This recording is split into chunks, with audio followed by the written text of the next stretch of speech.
Okay. Yeah.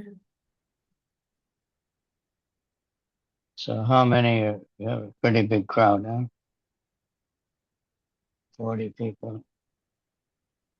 Right. This is online with Zoom or anything else? YouTube. Yeah, YouTube.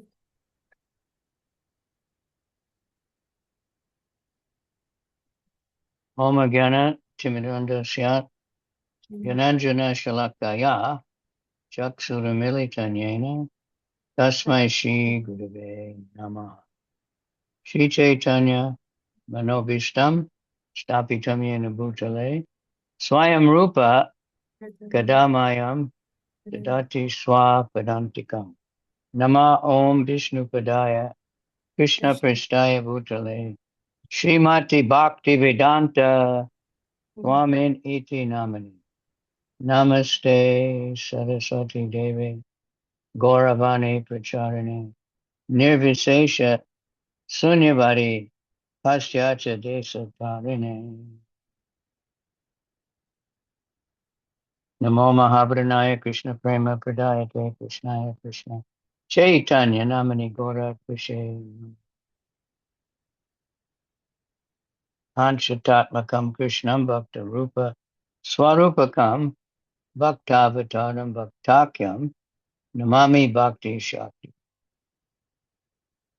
Hey Krishna Karuna Sindhu Dinabandhu Jagatpate Gopesha Gopika Kanta Radha Kanta Namostate Tapta Kanchana Gaurange Radhe Vrindavaneshwari Vishabhanu Sute Devi Pranamami Hari.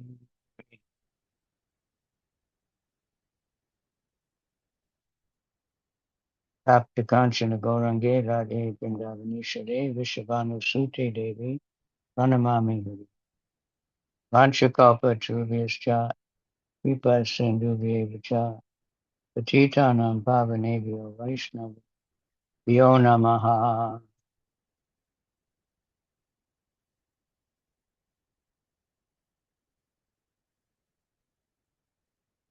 Hare Krishna Karuna Sindhu Dinabandhu Jagatpate Gopisha Gopika Kanta Radha Kanta Namostate. Okay. Thank you all very much. Nama Om Vishnu Padaya Krishna Pristaya Bhutale Shrimate Bhakti Vedanta Swaminiti Namani Namaste Saraswati Devi Gauravani Pracharine Nirvisesha Shunyavadi Paschatya Desa Tarine. Hare Krishna Prabhuji, Dandavat Pranam.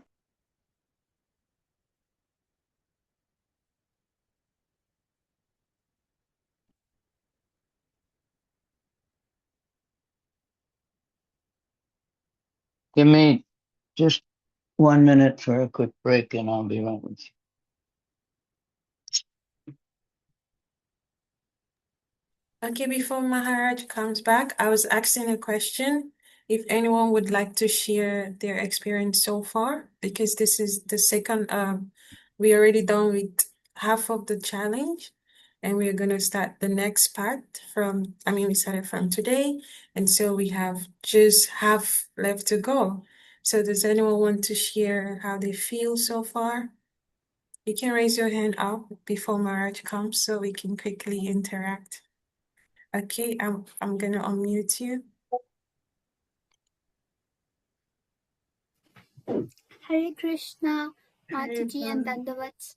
So far this Purushottam Mass challenge has been like really wonderful, especially the evening classes. Mhm. And it's been really helpful because now I'm able to celebrate my Purushottam Mass in an organized way, and I'm very grateful. Thank you. Okay, maybe when Marge sits down, we can come. We can stop. But I think he's Okay, not. I'm Okay, right here. okay.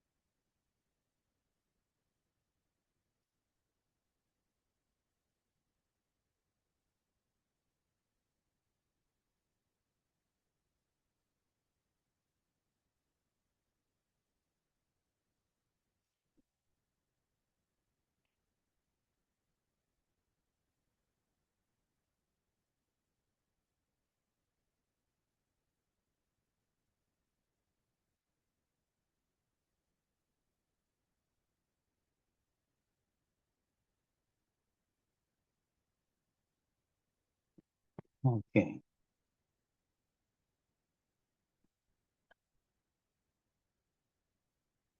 Jai. So this Purushottam month, it's a little inconceivable mercy, and nice to see everybody trying to take advantage of it.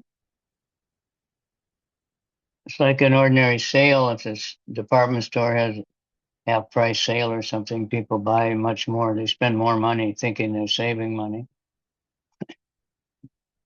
but not necessarily saving. So we're talking about the 9 processes of devotional service. So that's something that comes up quite often. Maybe we first hear about it often from Nectar Devotion, but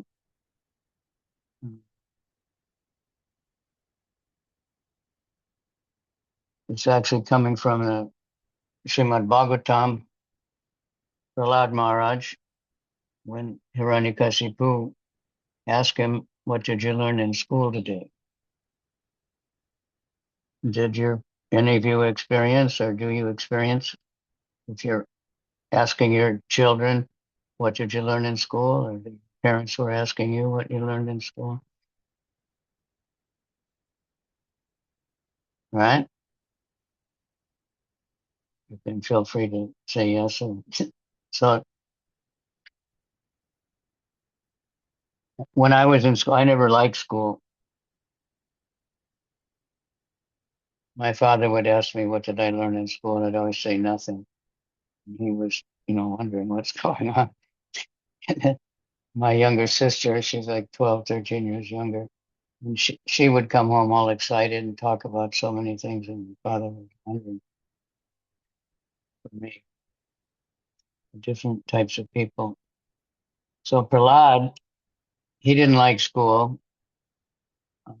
He liked his first school when he was in the womb. And Narada Muni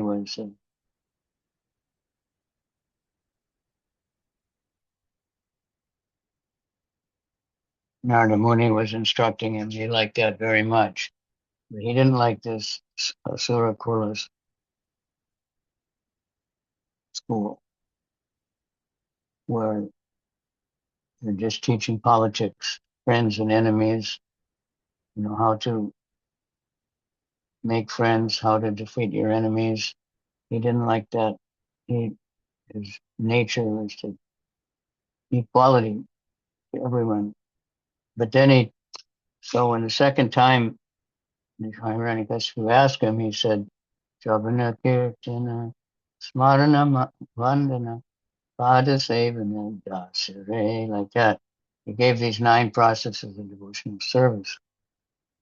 And Shravana Kirtana Smarana Vishnu Smarana. So when Hiranyakasipu heard that Vishnu, then he was very, very angry. If somebody's controlling this, my screen is just me. I don't like that, just maybe someone else does. I like to see the screen that has everybody.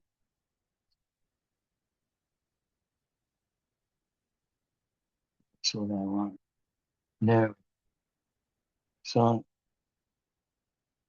and I was having trouble with my virtual backgrounds, all the Vrindavan and Jagannath Puri scenes and Mayapur scenes disappeared.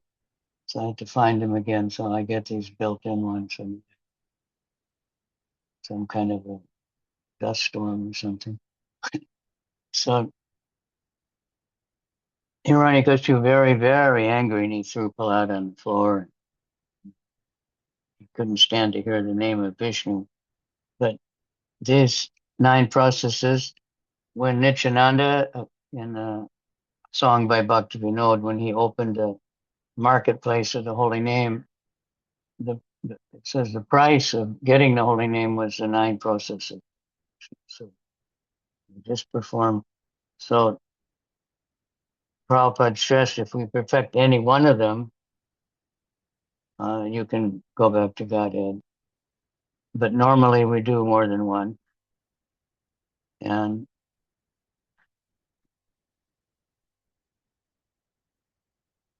But no matter what we're doing, the Shavana Kirtan is always there.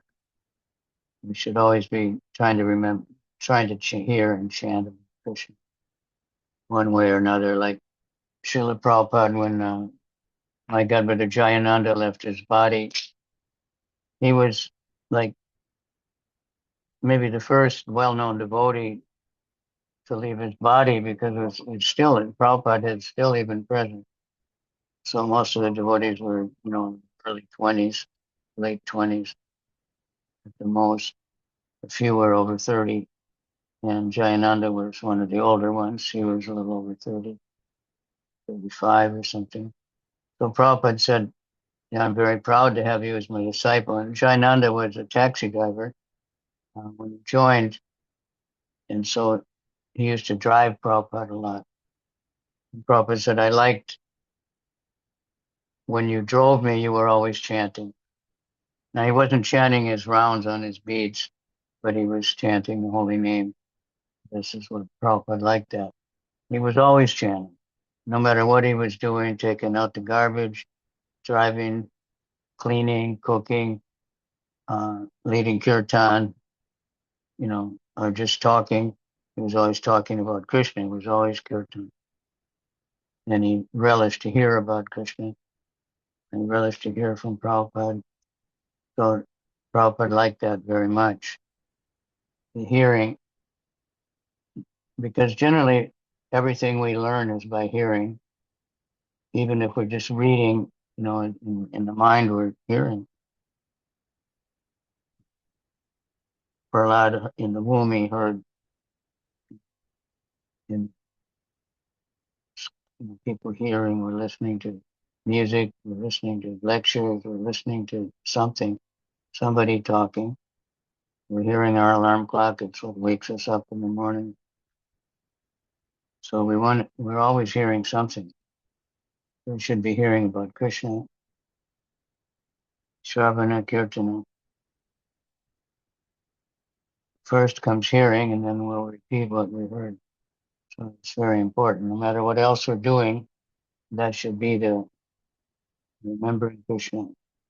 Shravana, Kirtana, Smarana. Remembering.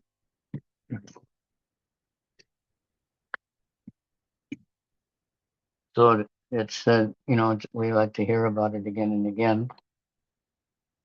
There's different lists, but the main one we hear, who perfected Shravana, was Parikshit Maharaj. He was able to sit patiently without eating or sleeping for almost 7 days to hear the Srimad Bhagavatam. And for kirtan is not just singing musical, kirtan, but any kind of glorification of the Supreme Lord.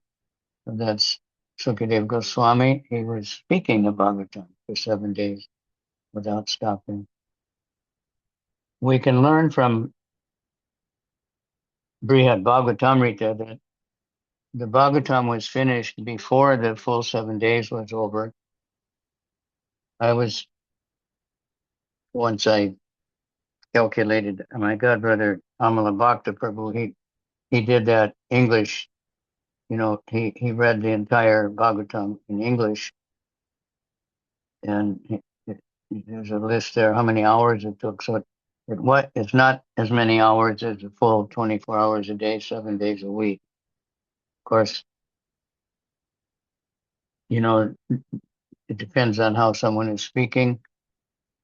Like Radhanath Swami is expert at pausing.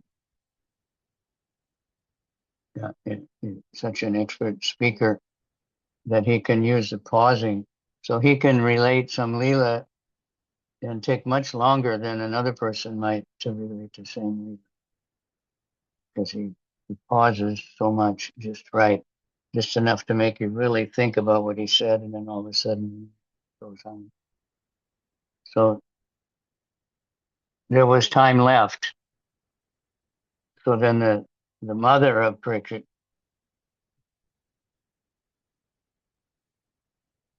ran up to him and said, please, you have to tell me what you learned, what you've heard from Sukadeva Goswami. And he said, there's not time, because there wasn't that much time left. Some time was left before the final time of, that the snake bird was going to come, dragon. That was just in China. So, we never heard, we hear about a snake bird. What is that? That's a dragon. Traditional dragon, they have something like a body of a snake. They have fiery breath. They have wings. They have legs. So they're a combination of a snake and something. So that what bit the snake bird that bit Cricket is just immediately burned up. They didn't just chew him up and spit him out. It just burned him into a crisp with his fiery breath. So he was so powerful. That's a dragon.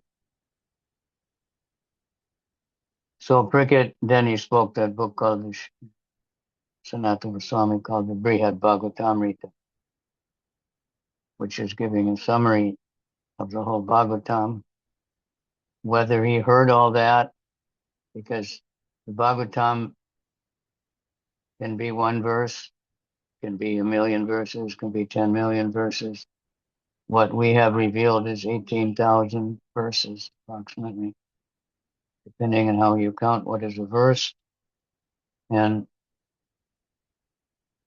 in higher planets, it's millions of verses. So there was maybe more actually spoken than what we have, because we're given exactly what we need. But then it's expanded by all the commentaries of the acharyas, making it bigger. So Prabhupada gave us so much purports, so much ability to really enter into it, to really know what it, really means. So he spoke this Brihad Bhagavatamrita, which is not as big. Of course, Sanatana Goswami's purports to the Brihad Bhagavatamrita are very big. Some of them are 40 pages long. So this is how deep these things are, all these slokas. We read many slokas in the Bhagavatam that have a few pages per port. A few have, the longest one that I've detected is in the second canto and in the seed verses, second canto, chapter 9. And those 4 verses, one of the purports is 13 pages in the book. But could be much more, because Prabhupada gives so many lectures even on the same verse. So if you wrote those all down and put it all together, they're all fresh and new, but it's unlimited. The hearing, chanting, remembering. Naturally, we remember what we hear. So devotees try to hear about Krishna. If we want to remember Krishna, we need to hear about him. And that will wake us up from our deep sleep or our amnesia, our forgetfulness of who we are. And the more we hear about Krishna, the more we realize that isn't my real identity. I'm spirit soul. But what is a spirit soul? If we just say we're not the body, that's why Prabhupada said there's different kinds of self-realized souls, impersonalist and personalist. Impersonalists have realized the self, that they're not the body, that they're some kind of spiritual entity, but they don't know what that is. So they want to merge into something. But devotees hopefully have realized, nirvana is an independent, intermediate stage, where you have to go up more to the spiritual world, or else eventually come back to the material world, because the nature of the soul is activity, is sense perception, thinking, feeling, and willing. So by good fortune, you can be guided. We contact the Srimad Bhagavatam. So then we'll remember Krishna. remember what we heard. We'll remember the Srimad Bhagavatam. We'll remember kirtans. We'll remember deities. We're lucky, and we'll want to hear more and more. And then when we finally wake up, we'll actually remember Krishna. Remember being that we were with Krishna. And somehow or other we wanted to be the center, be the enjoyer. So we couldn't stay in the spiritual world where everything's just serve Krishna. I want to be served. I had to give that up. Otherwise, Krishna is the supreme proprietor. He's the supreme enjoyer. So if we want to be the proprietor, we want to be the enjoyer, to what degree we want that, we're not able to remember Krishna. That's why we have association of devotees, why we have satsang, why we have meetings like this. And, we're indebted to so many people that, I don't know, maybe all of you, I don't always remember. I remember when I'm traveling across different countries and I see all the farms and see how much work it is to farm. Farmers, you see them bent over planting rice and, harvesting, uh, tolerating all the different weather conditions, having to deal with the market. And we should be very thankful whenever we get food, thanking the farmers. We don't always realize the farmer, because otherwise we're not going to eat. Everybody loves eating, but we might thank Krishna, but we should thank Krishna that the farmers, Krishna's inspiring them and giving them facility. They don't always get rich. Many farmers are struggling for existence, but still they're farming. And so we get food. And we should be thankful. Shravana, Kirtana, Smana, abundant, then praying. Prayer. Remembering is, who's remembering? Who's specially noted for remembering?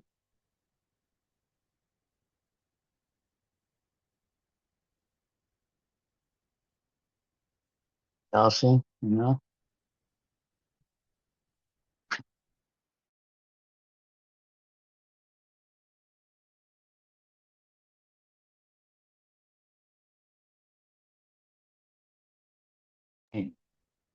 Okay.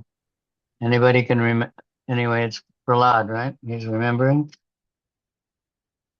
Always remembering the Lord, no matter what's happening to him.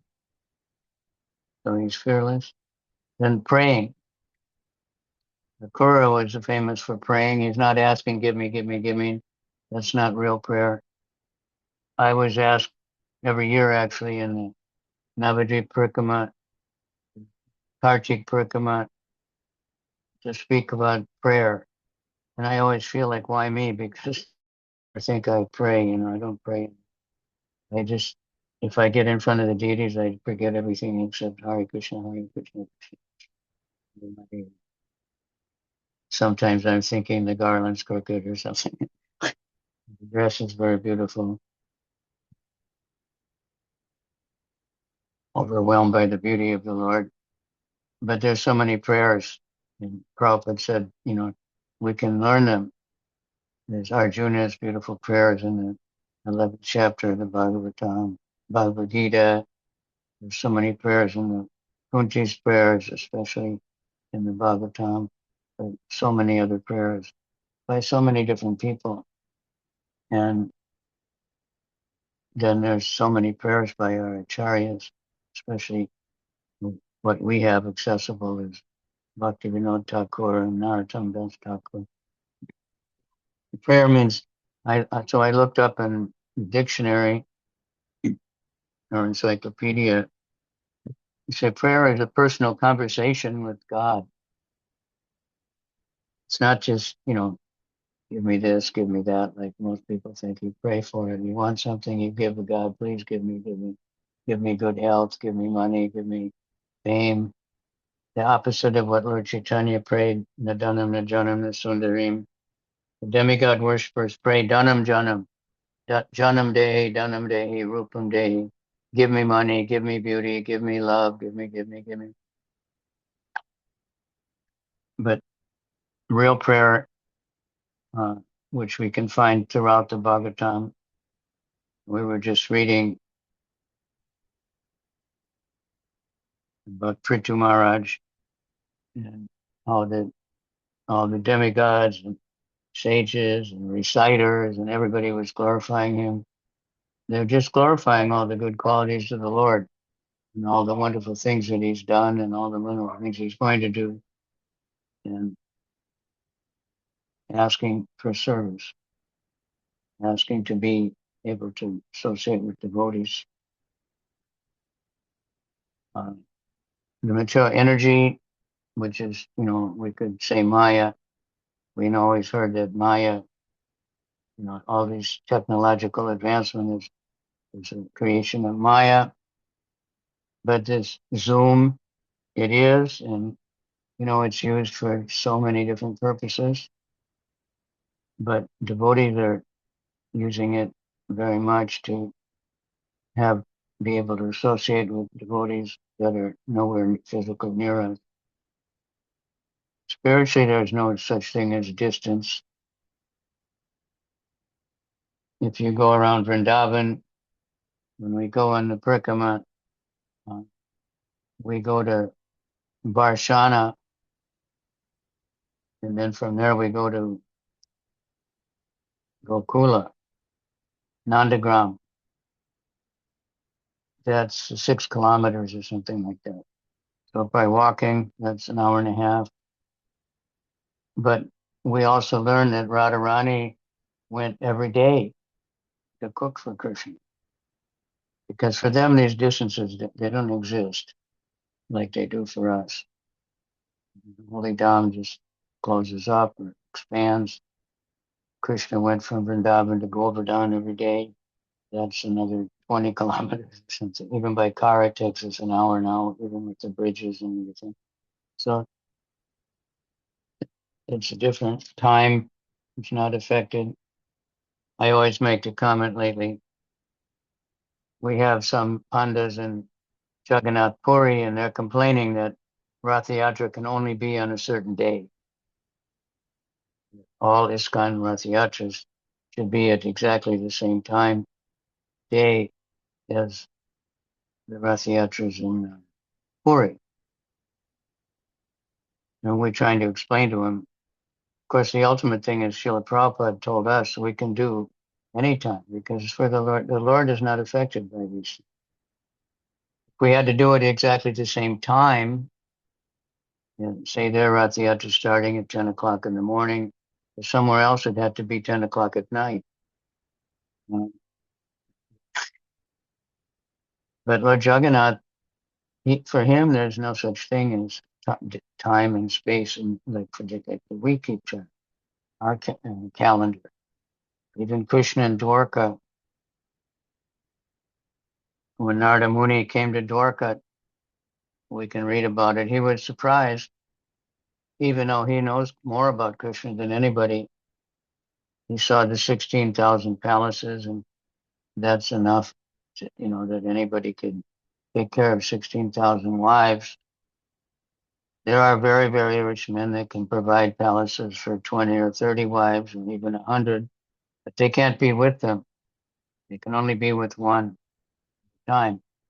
But Krishna was home every palace. But not only that, it wasn't just like I'm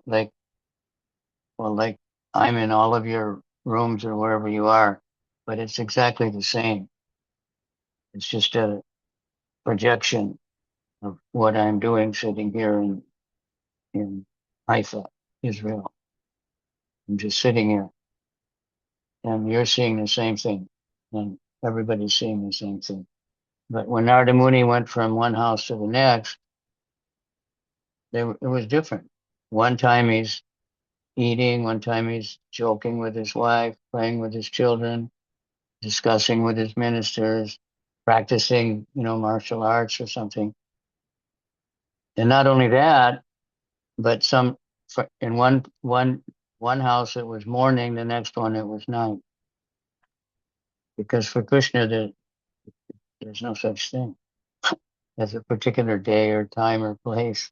That's why we're very fortunate with the Mahayagya, the Harinam, Nam Yagya. There's no hard and fast rules. We can chant any time, any place. Anybody can chant. Other yagyas, you have to do it at the right time. You have to do it in the holy place. You have to have perfectly pure brahmanas chanting mantras pronounced perfectly. Nowadays, no one even can pronounce them perfectly. They'll argue, over details. Somebody will say, no, that's wrong. It's happened. People trying to do these very opulent yogis, they can't agree on anything. But the Nam Yogi, anyone can chant. There's, of course, not much different. I just heard Jayapataka Maharaj.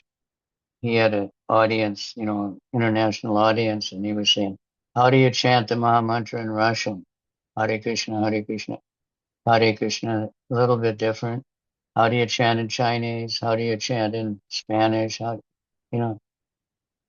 slight difference of accent, but Krishna always knows. It's not, you don't have to get it in some kind of perfect pronunciation.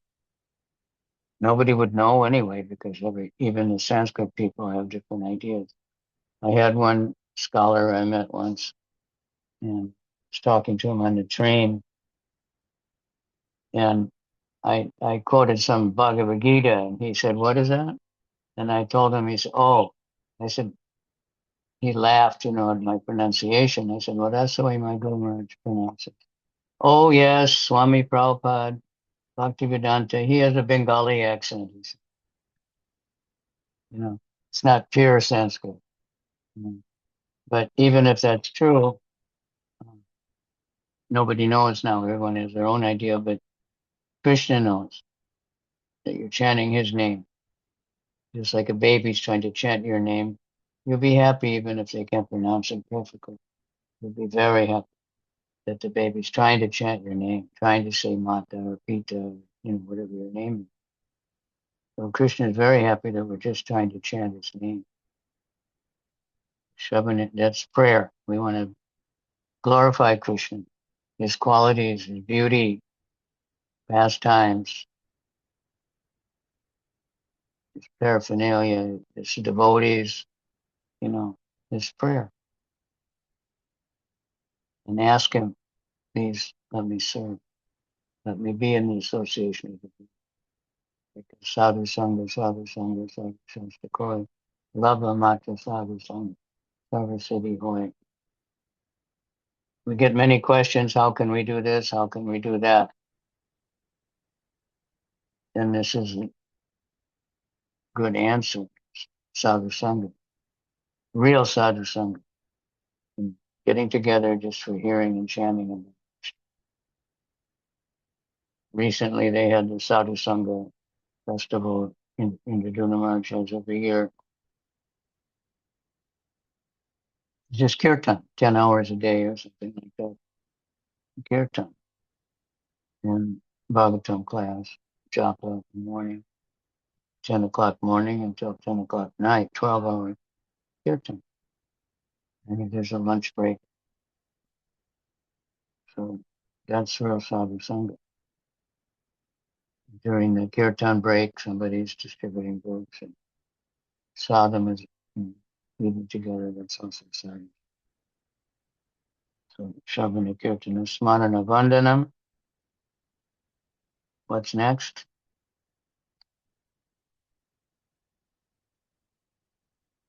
What's next? I'm supposed to be studying this, so I'm asking. We want to make sure people are listening. Who can say what's next? Shravana Kirtanas. It's easy to remember when you know that song by Govinda Das. Shavana Kirtana Smarana Bandhana Pada Sevana Dashyare. Pada Sevana. Who is famous for Pada Sevana? Worshipping the feet.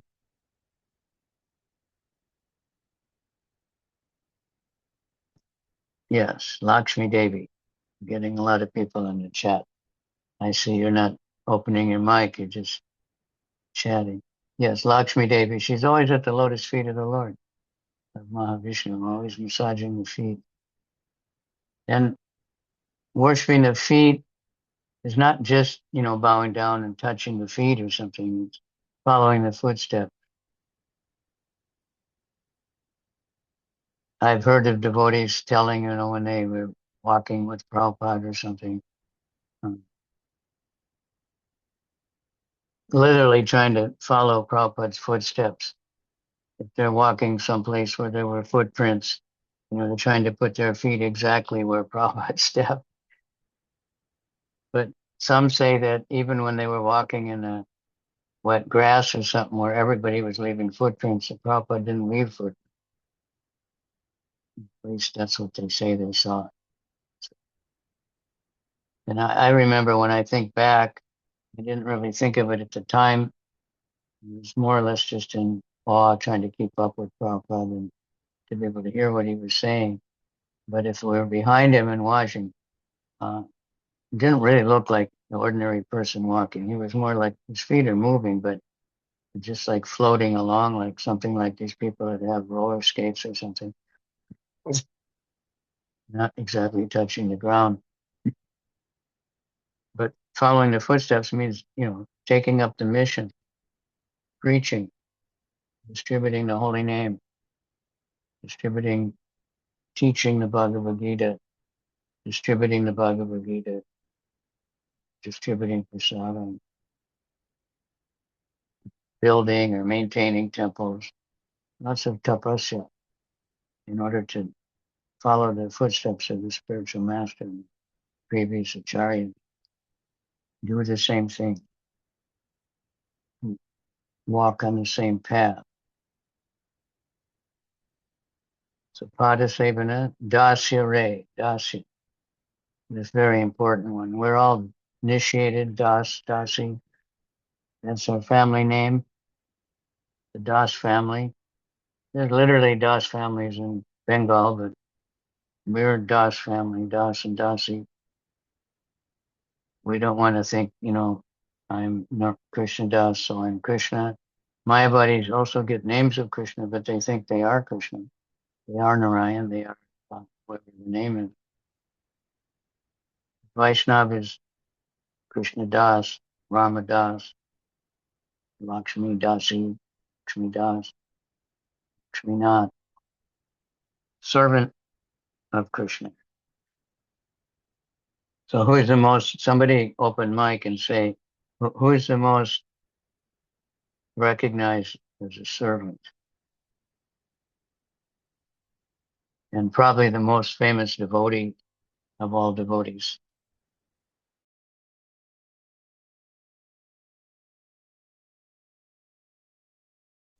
Hanuman. Yes, Hanuman. Hanuman is unlimitedly service attitude. He's still living. He's a Jivan Mukta. What do they call it?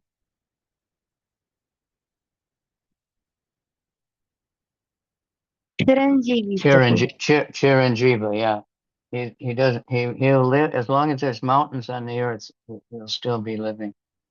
And he's just waiting. He's worshiping some deity and he's just waiting for the Lord to call him for service. One time Krishna sent Garuda. He said, you go tell Hanuman, Krishna in Dwarka is calling him. He wants him to come. And Hanuman said, I can't go. I'm waiting for Ram. Can't leave. And Garuda was frustrated, a little bit angry. He went back and told Krishna that Hanuman, he wouldn't come. And Krishna laughed. He said, you go back again and tell him that Ramachandra is calling him. So Garuda went, Hanuman somewhere in some mountain somewhere, and told him,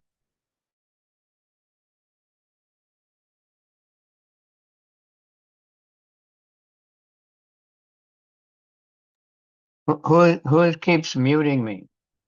And I can't keep up with it. And I have to keep watching constantly that I get. Okay, anyway, I'll keep watching. Instead of looking at all your faces, I have to watch this microphone. So the so then Garuda said, Hanuman, get on my back, I'll take you there very quickly. But before he could even say that, Hanuman had already been to work. Hanuman was so fast. And Krishna took the form of Ram, Balaram took the form of Lakshman, Rukmini took the form of Sita, and Hanuman was there for some time just serving them. Very, very, very.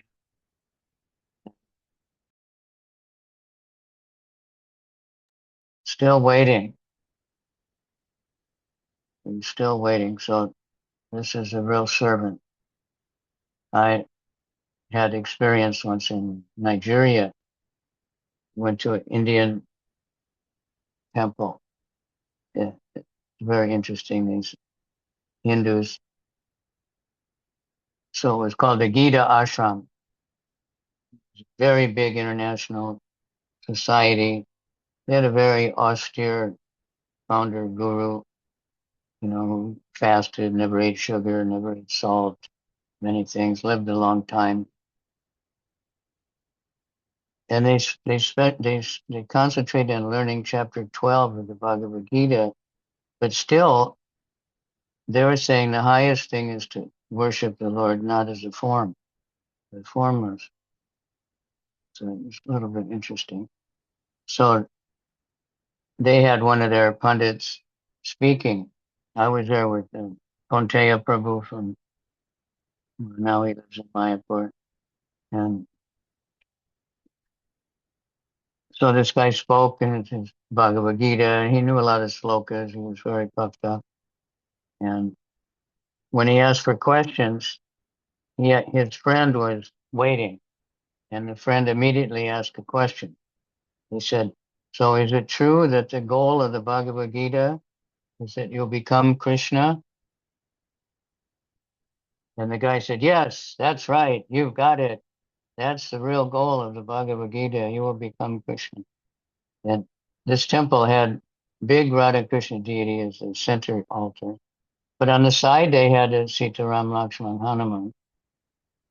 And, I was thinking, like, you think Hanuman, wanted to become Ram? Or Radharani wanted to become Krishna? That's why they're serving. And the guy was saying, yes, yes, yes. He had said that the whole purpose of the Bhagavad Gita is Gyan, not Bhakti, but Gyan. So how they can come to that conclusion.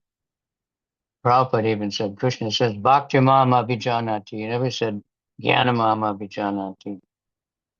There is knowledge, it's full of knowledge. Bhakti includes knowledge, but knowledge without bhakti is not very valuable. So we tried to discuss, we were shocked, and we tried to present different arguments. So the guy said, oh, this is a very important discussion, but we don't have time today. We'll talk about it next week. Of course, next week we weren't going to be there, so he knew he was safe. But this is the condition of the Mayavadis. We go places in this mature world. Someone took me to a botanical garden the other day, and there's so many different trees and flowers. I was, and then they had a garden shop, had even more varieties, I think, than the botanical garden did. This wasn't even a very big botanical. Still, there's thousands of different trees, different flowers, different bushes, different everything. And we like that. We like variety. People like to travel. They like to see various cultures. They like to see various fashion. different skin colors, different languages, And we like to go to a restaurant that has, a big menu, lots of choices.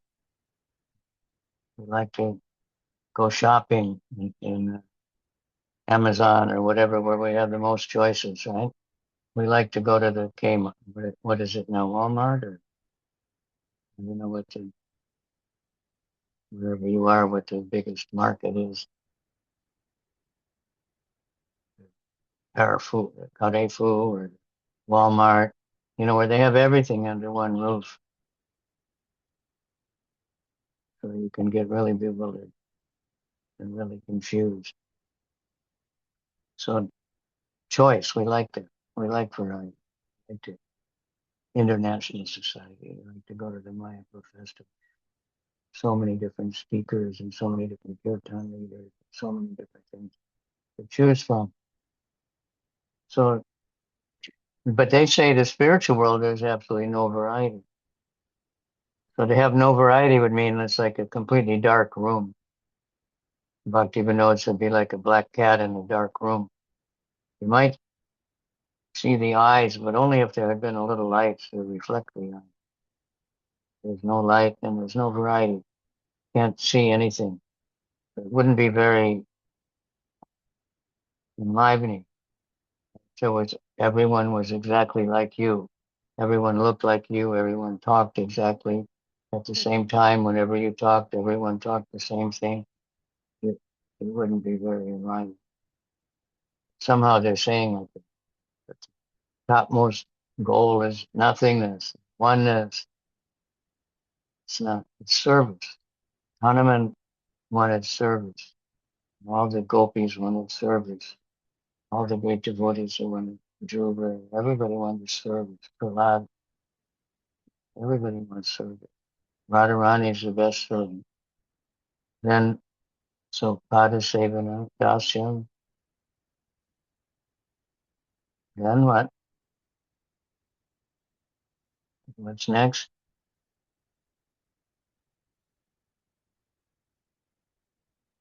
Atmanivedanam. Anything else? Atmanivedanam. That means total surrender, giving up everything. 100% focused on service. One definition is that's preaching. To focus all our senses on one thing. An example of Atmanivedana is who? Oh, Sakyam. Thank you. I was looking at the clock, so I think I had to hurry. Yeah, Sakyam. What is Sakyam? Sakis, Sakas? Friendship. Friendship is very, very exalted. Neutrality, um, and service, everything's included in friendship. Krishna had many, many friends, and they all have different names, different groups of friends, and different levels of friendship. In English, we use adjectives or adverbs, good friend, old friend, close friend, working friend, drinking friend, a different golf friend. In Sanskrit, they have different kinds of friend, also very intimate friend. Forget the words. In Japanese, also, we have a couple of different types of friends. Different languages according to their culture. Uh, I heard the Eskimos where everything is covered with snow most of the year. They have like 25 words for snow. They don't say wet snow, this snow. They just have a word for all these different kinds of snow. And Sanskrit has specific words for everything. So spiritual friendship is, of course, it's most important. We have to cultivate that friendship with Krishna, friendship with Guru, friendship with devotees. Begins with friendship with devotees. friendship with ourselves. They've done surveys in America. They do surveys on everything, and they have statistics on everything. So they said, people will join a religious group, spiritual group, community for many, many different reasons. Chaturveda, Bhajanti Mam, Sukhitinarjuna, Arto Jigyasa, Artarki. Maybe they need money, maybe they're distressed or sick. That's why many so-called spiritual people, whether they want to be called them gurus or pastors or monks or whatever, I'll make you famous, I'll make you rich, I'll make you healthy, heal the sick, raise the dead, make pretty women talking out of their head. They promise all these things because that's what people want.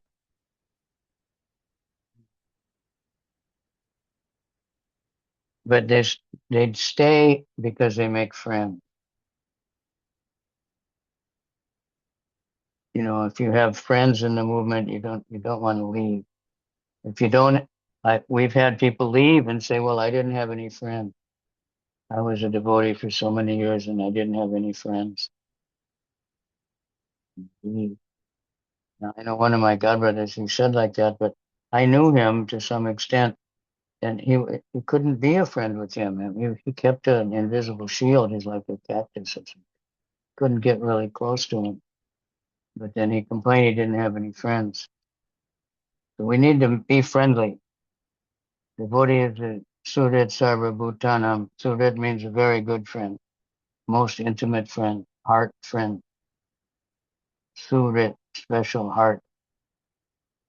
Su means extra, heart. Surit Sarva Bhutanam. The devotee is the best friend. Krishna is the best friend of everyone. The devotee is the best friend of everyone. Chatikshava Karunika. To be a friend, you have to be very merciful and very tolerant. Otherwise, we can't maintain a friendship because we're all imperfect. So we'll do things that are intolerable sometimes, but your friend will tolerate. You won't get upset about it.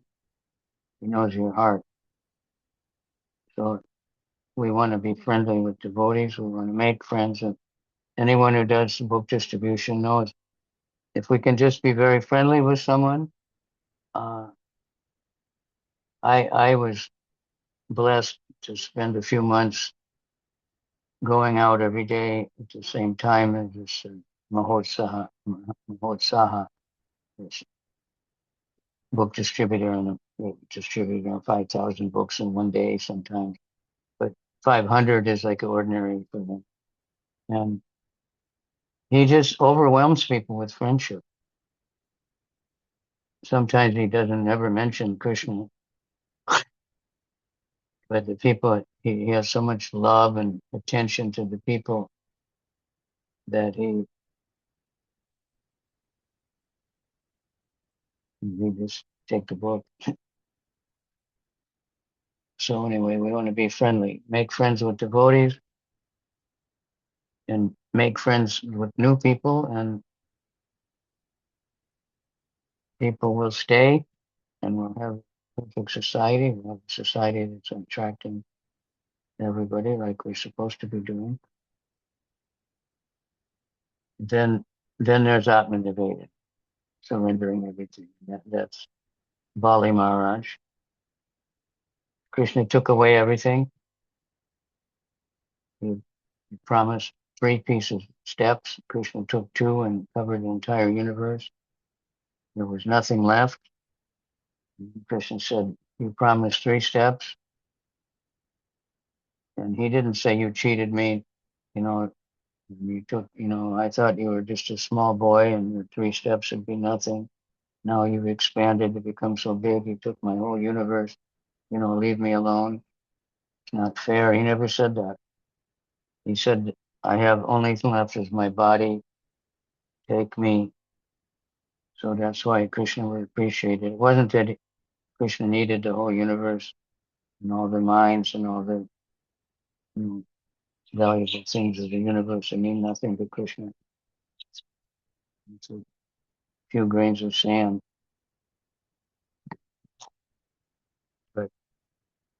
Krishna appreciated his surrender, his giving everything he had. So he got back better than the whole universe.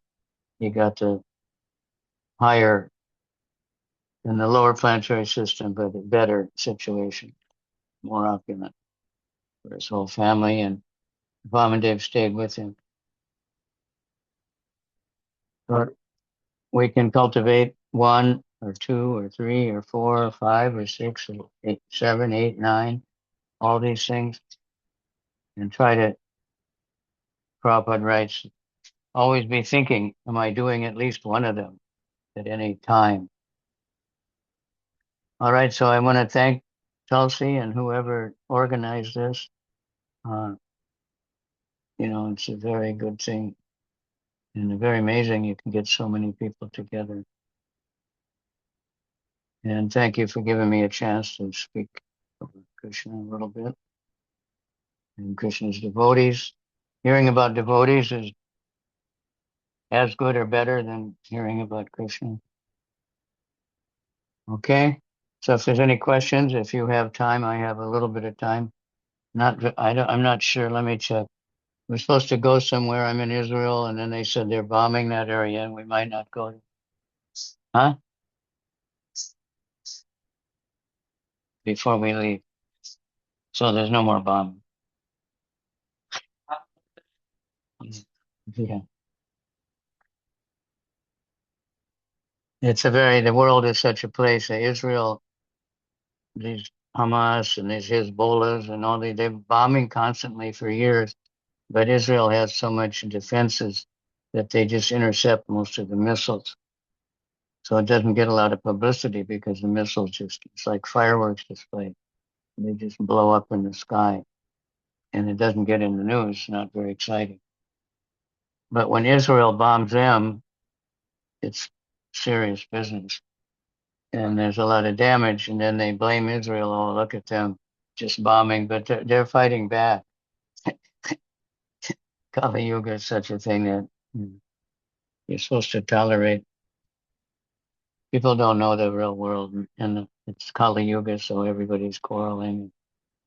There's no really good or bad people. Everybody's bad. Anyway, thank you all very much. I don't probably know any of you.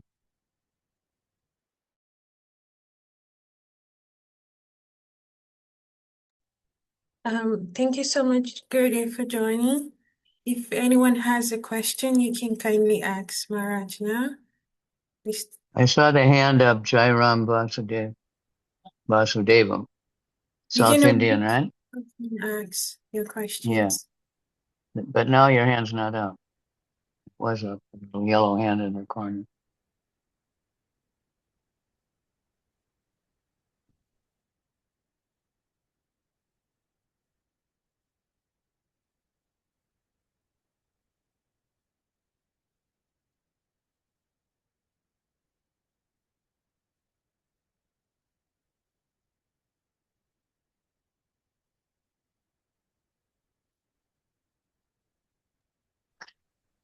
Constantly popping up. Please unmute. I never mute myself.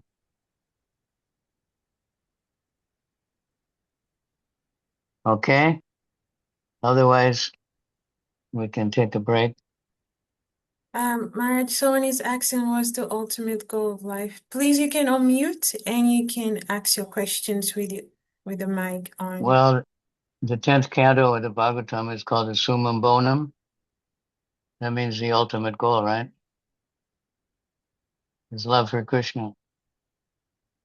Is it unconditional service attitude, Krishna consciousness, pure bhakti. That's what human life is for. Everybody has many goals throughout life, but we got to keep the ultimate goal that we're on the way to Krishna. We have to not that there's anything else we can achieve, and then we can forget about trying to go to Krishna because now I got all the money. Now I'm a big famous person. Now I'm the topmost kirtan leader. I sold the most books, or I built the most temples or something. you know, but if we don't have love for Krishna and willing to give it all up, then, you know, the ultimate goal is this unconditional love for Krishna.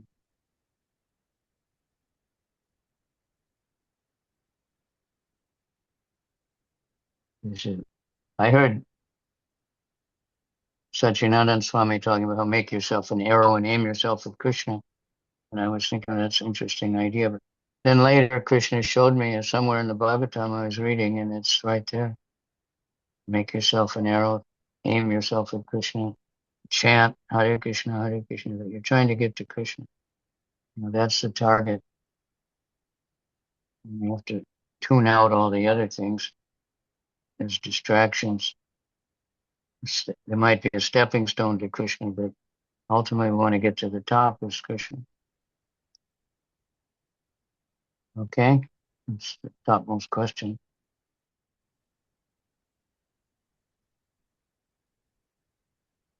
Hare Krishna, Hare Krishna, Krishna Thank you, Maharaj. Krishna, We have more Hare Hare. questions from the chat box. It says, how to inspire someone to come to Krishna consciousness. Oh yeah? Well, be inspired.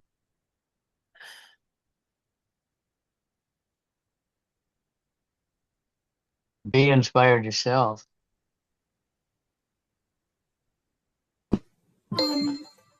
Love Hare them, Krishna. love them, love Krishna, love them. Love is what everybody wants. So if you're want to inspire them out of love, that you want to help them, you want to rescue them from, you know, material life, that will inspire people. If you're a true friend to them, you have their welfare. Okay?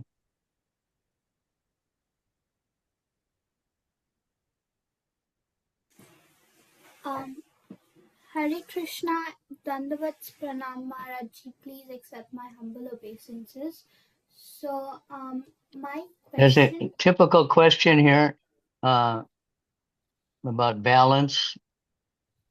It's a standard question these days. I'm just with somebody, a young devotee, and he's same thing. How can I balance? You know, Einstein said life is like riding a bicycle. You have to be moving. You know, if you want to balance on the bicycle, you can't be standing still. There are circus clowns who can balance on a bicycle without moving, but it's not. They have to have a special bicycle that can pedal backwards and forward, and then they can look like they're standing still. But the faster, you know, it's for someone that's just learning to ride a bicycle, they get scared because when they're going slow, it's very wobbly. But when you tell them to go faster, they're scared. But when you go faster, it stays balanced. You're looking ahead, looking far ahead, and you just keep going. So, but balance, this question says sometimes I study too much, sometimes I study for exams too much. Everything has to be balanced, and there's many different techniques of study.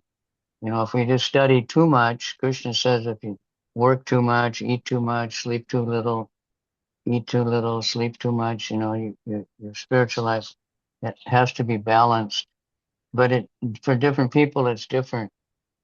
Some people, they can, if they do more spiritual life, they can study better. But if you do spiritual life to escape from material life, then you're going to be bewildered.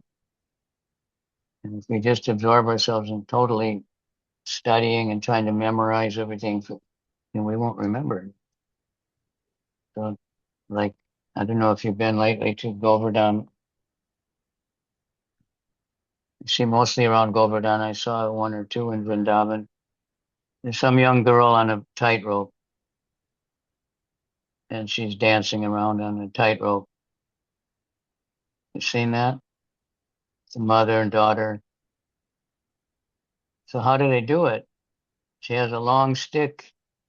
She's holding the stick in the middle, So the stick balances so she doesn't fall off the tightrope. So you need help. You need guidance. We need association. We need to concentrate when we're chanting. I was just telling this boy here, that one of the main reasons we have trouble chanting and it takes us a long time to chant is if we don't sleep enough. Then if we're sleepy, we can't concentrate, and then our chanting will take much longer than it should. And then we'll get frustrated. And also many experiments show that sleep deprivation, then reduces our ability to learn things and our ability to remember things. So if we're not sleeping enough and studying, but we're not going to get the good effect of studying. So we're saying, sleep is Maya, but not enough sleep is really Maya. We need to get enough sleep so that when we study or chant or do whatever, we're alert, focused. Okay? So you pray to Krishna to help you talk to people who, are managing the balancing act. Sometimes you see I saw a juggler yesterday on the street during a Harinam. So he only had 3 things, but still it's pretty bewildering. But sometimes jugglers have many things and they're throwing huge, weird things and juggling them. But it takes a lot of practice. Dancers can balance very, amazingly by practice. Bent over in so many strange ways, but they can balance. It takes practice. It takes teacher, guidance. Hare Krishna Maharaj. Yeah. Yes. I had a desire to meet Krishna. Like I wanted to personally meet him. Like there's some longing for it. So how can I fulfill it? Is it what? Sorry, I was switching over and missed a few words. I have a strong longing to meet Krishna. I want to meet him and feel him in front of me. So how to feel his presence? Chant the holy name, go to the temple, pray to the deity. That's Krishna. Have you ever heard that song by Lakshmi Shankar? It's a George Harrison song. Krishna, I am missing you. You ever heard that? No. Huh? George Harrison played it for Prabhupada. He liked it very much. It's a good, that means you must have been with Krishna at some point. Otherwise, how could you miss him? And of course, we miss chanting, we miss association, we miss prasadam,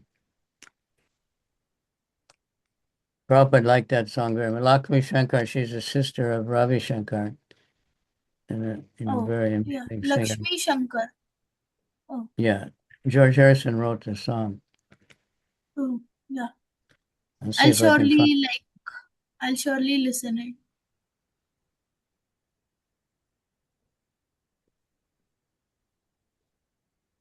I think another famous singer, also forget her name, but she's a daughter of Ravi Shankar. Huh? No, she's a sitar player. There's a jazz singer named Jones. And she's the illicit daughter of Ravi Shankar. Oh. Anyway, Thank you, let me just see it. So if you're missing Krishna, then you're with Krishna. That's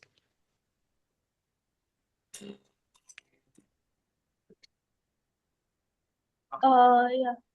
somewhere we like feel I want to meet Krishna, like I want his presence in our routines and all. I feel it sometimes. Listen,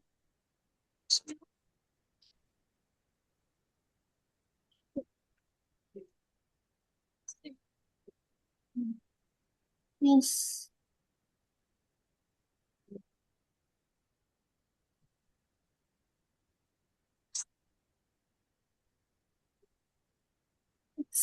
It's nice. It's very nice. yeah, so you're not the only one, but Prabhupada liked that song very much when he heard it. So if you're missing Krishna, you are with Krishna. There's no difference. That's how Krishna never left Vrindavan. His prakat feature left Vrindavan, but his uppercut never left. So Krishna, some people think, well, he didn't go to these other places. No, he went other places also, but in different moods. But he never left Vrindavan. He never leaves Goloka. He doesn't. I have to leave here to go there, but Krishna doesn't have to. he's he's everywhere at the same time, and he's always in Vrindavan. Even Srila Prabhupada, he said many times, "I'm not in New York. I'm in Vrindavan. I'm not in Los Angeles. I'm in Vrindavan." But to everyone's vision, he was in New York. Everyone could see him. They could massage him. They could watch him. Listen to him. But he's really in Vrindavan. His consciousness is in Vrindavan. Many of us, we can be in Vrindavan, but our mind is somewhere else. We're not really in Vrindavan. We're on Vrindavan. Bhakti Vinod said, devotees ask why there's people, they're living in the dham, but they're sinful, or they're not behaving properly. But he said they're not really in the dham, they're on the dham. If you want to really enter into the dham, you have to be completely humble and have only one service. Then we can really enter into the holy dham. So please pray for me that someday I can become humble. Maharaj, you bless us, Maharaj. Well, you bless it. You bless me, I'll bless you. Right? Thank you, Prabhupada Maharaj. asked devotees to pray for him. And devotees said, but Prabhupada, you're a pure devotee. We can't pray for you. And Prabhupada said, no, any devotee can pray for anybody. Everybody, we need the blessings of all devotees. And the more you give, the more you get. If you look, I looked up mercy one time in the database, and mostly it was about giving mercy, not getting mercy. We already have unlimited mercy. We need to give it, and then it just keeps expanding. All right, so I have to go. We're supposed to be going off to some other engagement if the bombs are not falling. Do you Maharaj. finish your question? Well, but there was another question there. Apart from ISKCON's rules and regular guidelines and following those, when can I assure an inner self that I'm ready to take sannyas? Hare Krishna Maharaj. Oh, well, that's up to you and Krishna, I tell devotees, I had some experience. Sometimes a devotee will come, I want to be a brahmachari my whole life. I said, that's bodily conscious. I want to be a sannyasi. Does that mean you want the dress of a sannyasi and the status of a sannyasi, or do you want to be completely renounced and giving everything to Krishna? Like sometimes I heard it get spoken very nicely in Sachinanda, and they had a holy name retreat, and he was saying that some devotees, they want to get initiated, and to get initiated, you have to be chanting 16 rounds for some amount of time, 1 year, 2 years, 5 years, or whatever, and they do like a boxer or fighter training for the fight, they just force themselves to chant 16 rounds every day. I want to get initiated. I want to be initiated. But when they get initiated, then they have no more motivation to chant their rounds because they got their goal was to get initiated. Their goal wasn't to fall in love with Krishna or become attached to the holy name or, anything. So then all of a sudden they say, well, I have trouble now. I can't finish my rounds. Before I got initiated, I was doing it. So the goal should be, I want to be a devotee. And then Krishna will just tell you what your ashram should be. That's not important. And the important thing is how much bhakti you have. I have many, but one of my god brothers and god sister, and especially is Apurva and Kamalini, and they're the parents of what's his name, Amala Harinam. He's very well known to all the youth, and they've been married for over 50 years, and they're both still totally absorbed in preaching. She still goes out and distributes books regularly, and he still cooks and writes cookbooks, and he's like one of the best cooks in the movement. Probably one of them, except for Kurma, the most famous cook. And then they had the most famous Kirtan son. And so they were interviewed on the Namrasa, and he said he was getting, in the comment section, they should, what are they doing married for 50 years? They should take sannyas. What's wrong with them? But they're more than sannyas. They've been vanaprasthas their whole life. They were brahmachari and brahmacharini, and they got married. They didn't even know each other. They both wanted to get married, and the temple lined them up. And when they went to get the marriage license, they didn't know each other's names. The Karmi name. But and they never lived together for quite a few years. They were just living in the ashram, and she was doing book distribution, he was cooking. But they just dedicated to Prabhupada, and so many like that. Burijan Prabhu and his wife, she was a famous movie star in Australia, and she moved to America, and then Prabhupada said, this boy is in Hong Kong, he wants to get married, do you want to go and get, and she did. And they're still married. So they're more than sannyas. There was never sense gratification. Service to Krishna. So the ashram is not everything, especially if someone thinks a certain ashram is more prestigious, then it'll never work. Because Krishna knows, and people know also. Devotees know who's more bhakti. Bhakti is, we want bhakti. That should be what we're thinking. So, and then Krishna will just take care of us as where, what your ashram should be. Arundhati had her hand up. She, not her hand up, some kind of thing. My name is Mr. Davy, and I have two questions to ask you. Go on. Number one is, how can we serve Lord Krishna 24 hours, even though we have other duties to do? I'm sorry, I can't catch the words clearly. Due to She's asking, can we serve Krishna 24 hours, even when we have other service to do? Yeah, well, sleeping is also service because we can't work without sleep. We can't chant without sleep. Can't do anything.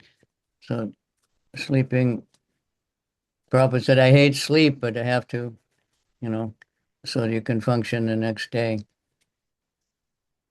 So that's how it's. And Satyatam Kirtayantamam said that Krishna is very liberal, that if we're doing something regularly every day, then Krishna takes it as all the time. If you're chanting regularly, certain number of rounds, then it's accepted as always chanting. Simultaneously, not one and different.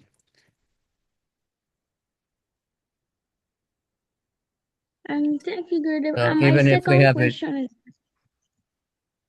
okay, my second question is speak a that little more today slowly so that it comes out clear. when I was having when they were speaking Srimad Bhagavatam class, they were talking in the book Canto 7, Chapter 1. The Supreme Lord is equal to everyone. Text 7. Text 27. Text 27.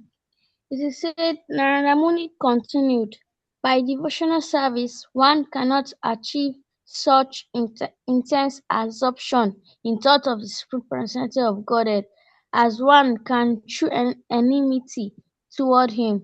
That is my opinion. And I don't really understand because they say by devotional service, one cannot achieve such intense absorption in the Supreme Personality of Godhead as one can through enmity toward him. It's just like I understand that part that because it's all that they're talking the way Shishupala was always thinking about Krishna negatively and always wanted to insult him. And they say that the devotees can't think of him like that. Why can't they think of him like that?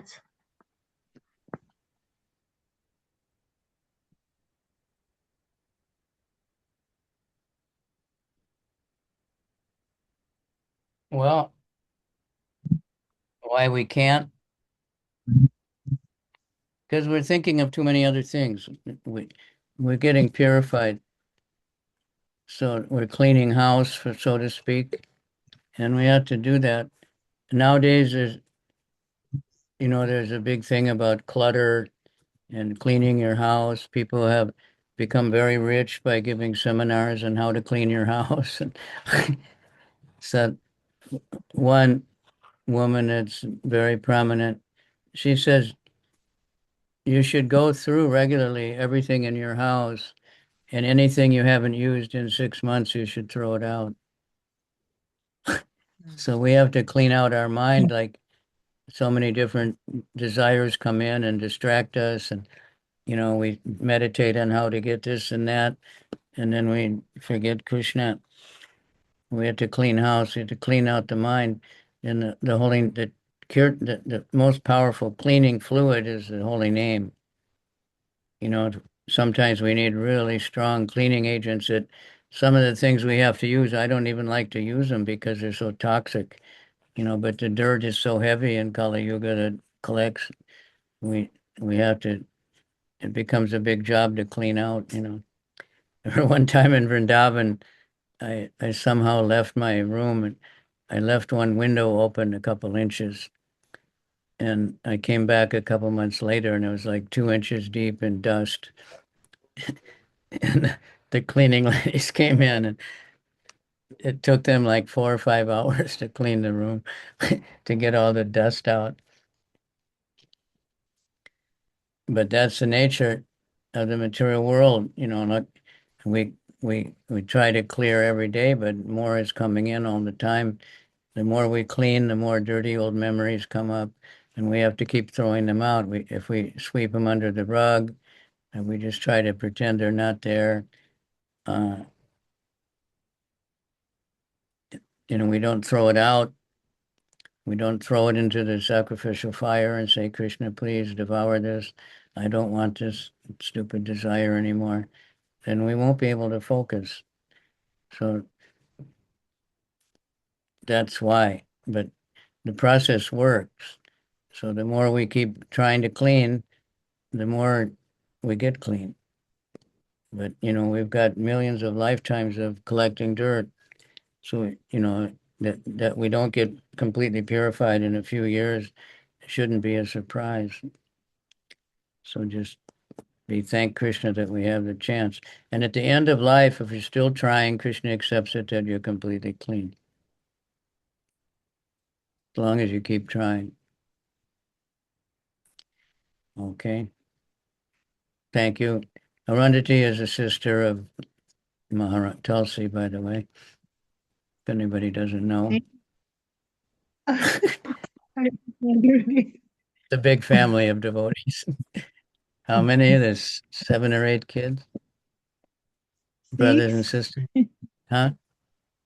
How many brothers and sisters? 6? Yeah, that's pretty big. And they're all devotees. So, special family. Okay, I have to go. We're just backing up to drive somewhere. All right, thank you very much. Anytime. I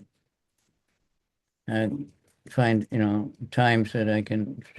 I need these kind of things so that I don't space out, Need to. It's another thing. People ask me, how do you stay? One thing is just causes mercy of devotees. But because devotees ask, do this, do that, come here. And then if you take responsibility, you do things that are not so easy, then, you always have to try harder. You have to always realize I'm a beginner, I need help. And then you can serve for many lifetimes, and however many lifetimes it takes until we really get Krishna Prema. But even Jagai and Madai got Krishna Prema, so don't think you're too sinful or anything or too fallen.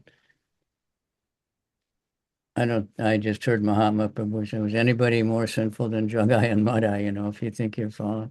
But they got the mercy. And Nityananda especially tries to help the most fallen. Jai. Srimad Bhagavatam ki jai, Purushottam Mas ki jai, Gaur Premanandi Hari Hari Bol. Thank you so much, Gertie, for joining. Atsamasa Betana Kinchinchane Kore. So yo ram yo gu yu ju we day feng sha jay. That's Chinese. Took me years and years to finally got it. All glories to the assembled devotees. It's easy in other languages. Japanese, it's easy. Spanish, it's easy. Todos los gloriosos devotos assemble. French is easy. Tot guala devote assemble. It's almost the same as English. Hare Krishna. Hare Krishna. Maharaj. Hare Krishna. Hare Krishna Maharaj. Thank you so much. Krishna Maharaj. My humble obeisance to Maharaj. you. Krishna Maharaj. Thank you so much.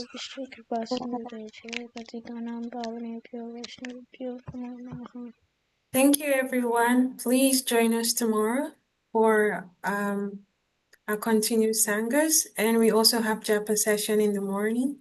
Please try to show up. We are in the last half of the Purushottam month, and so we can a little bit increase just this much to go deeper in our sadhana and try to connect with Krishna, because of course it's Purushottam month. It's times 1,000 whatever we do. So see you all tomorrow. Thank you so much for joining. Hare Krishna. Hare Krishna. Hare Krishna Mataji, Dandavat Dandavat Pranam. Pranam Mataji. Thank you so much. Vancha Kalpatru Vaishya Kripa Sindhu Vidya Shabati Dana Pavani Vishnu Hare Krishna Namo Namo Guru Mataji. Vishnu. Thank you.